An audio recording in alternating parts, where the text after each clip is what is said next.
Trump has been acquitted by the Senate, as expected, because it's Republicans that rule the Senate, of course. And last night he gave what can only be interpreted as a victory speech for the election. Will overconfidence become before his fall? You think about it, Trump is so confident, and that scares the rest of the world. Does his overconfidence cause him to do something that's crazy? He certainly has been guilty of that in the past. Should the Senate have acquitted him in the first place? Will there be more evidence that come out as he goes into the election? Of course, he stands for releasing regulations. Banks like that. They'll be backing him and supporting him. He doesn't believe in climate change, and yet the rest of the world sees this climate change occurring. Will the Americans perhaps realize that Trump isn't always right? His confidence is easy to get sucked in by.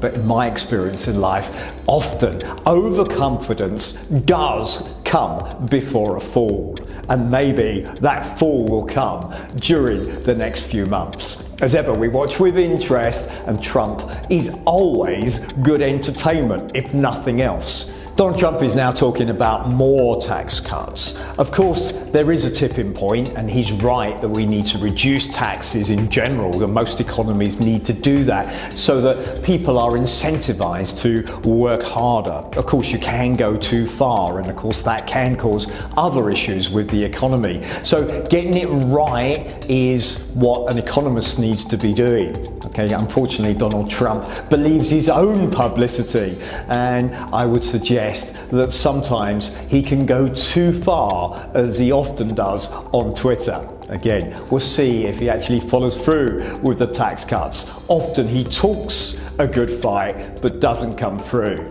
Let's see if he does on this particular occasion. Sometimes less regulations, as Trump suggests, is good. But however, there's a balance in life, and I do think that's always the case. Too much regulation isn't good. Too much red tape isn't good, but you've got to have some regulation, and you're asking for problems if you don't have sufficient. So as in everything in life, you need to have a balance. It shouldn't be one extreme nor the other.